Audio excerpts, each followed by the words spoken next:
जल प्रतिबिंब, water image, जल प्रतिबिंब। Water image is also called horizontal mirror. जल प्रतिबिंब को क्षैतिज दर्पण भी कहते हैं। Water image is also called horizontal mirror. जल प्रतिबिंब को क्षैतिज दर्पण भी कहते हैं। Water image is also called horizontal mirror. अब हॉरिजॉन्टल मिरर मतलब यहां दर्पण क्षैतिज रूप से आएगा और यहां प्रतिबिंब कुछ ऐसे बनेंगे। तो इमेज से पहले तो वो सीखते हैं कि अंग्रेजी में ऐसे कुल कितने अल्फाबेट है जिनका वाटर इमेज सेम बन जाता होगा। तो लिखिएगा, इन द इंग्लिश अल्फाबेट, अंग्रेजी की वर्णमाला में, इन द इंग्लिश अल्फाबेट, अंग्रेजी की वर्णमाला में total 8 alphabets, total 8 alphabets have identical water image. अंग्रेजी की वर्णमाला में कुल 8 अक्षरों का जल प्रतिबिंब समान होता है। 8 अक्षर, वहां कितने थे? 11, यहां कितने हैं? 8। और याद रखने की ट्रिक्स होगी कि वह 8 अक्षरों के लिए आप नाम याद रखेंगे कोचिडेक्स। उन 8 अक्षरों के लिए नाम याद रखेंगे कोचिडेक्स।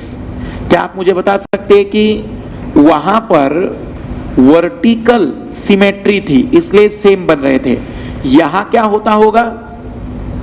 हाँ बिल्कुल, हॉरिजॉन्टल सिमेट्री।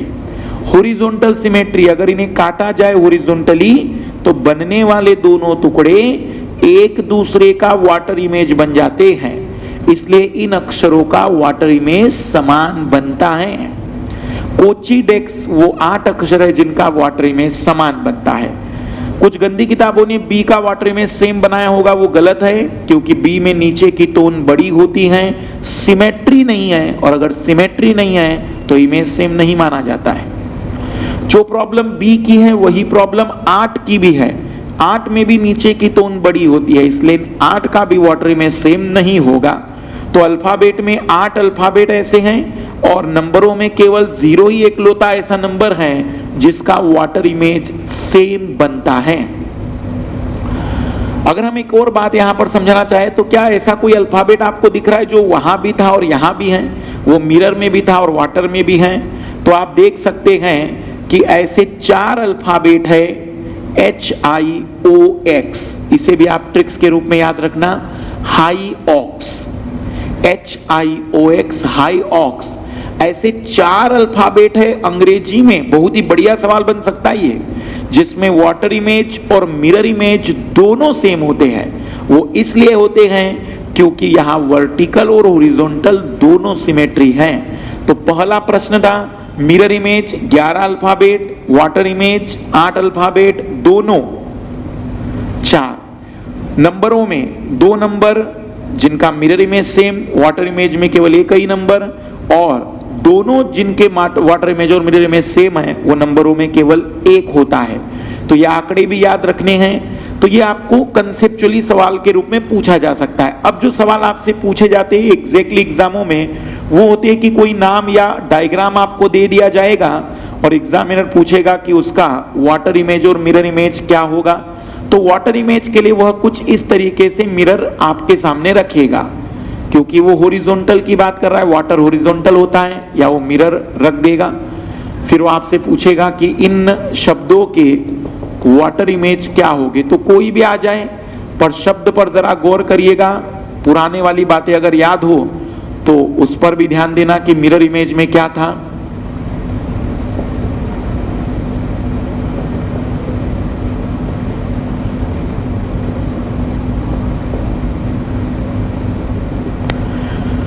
तो यहां पर नजदीक वाला नजदीक बनेगा और दूर वाला दूर बनेगा। तो डिस्टेंस तो सभी अक्षरों की समान है, लेकिन ऊपर और नीचे की बात आ जाएगी। तो यहां मदर शब्द कुछ ऐसा होगा। डिफरेंस देखना, मिरर इमेज में अक्षरों के लिखने का सीक्वेंस उल्टा हो जाता है और अक्षर भी उल्टे होते हैं, लेकिन यहां केवल अक्षर उल्टे होते हैं, लिखने के सीक्वेंस में कोई बदलाव नहीं आएगा।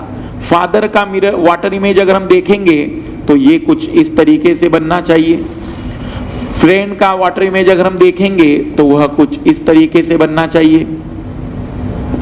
एन का इमेज पलट जाता है। कैंपस का अगर हम देखेंगे तो फिर वो कुछ इस तरीके से बन जाएगा।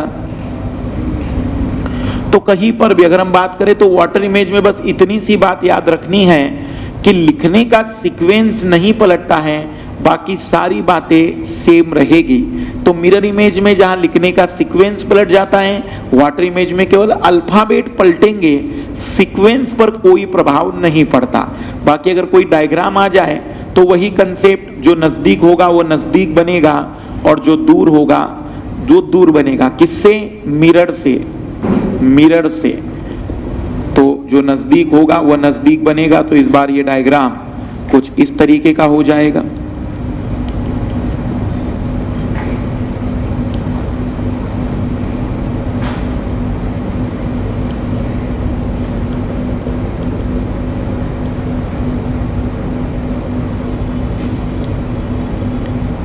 फिर से आप देख सकते हैं जो दूर है वो दूर बनेगा, यह नजदीक है तो नजदीक बनेगा।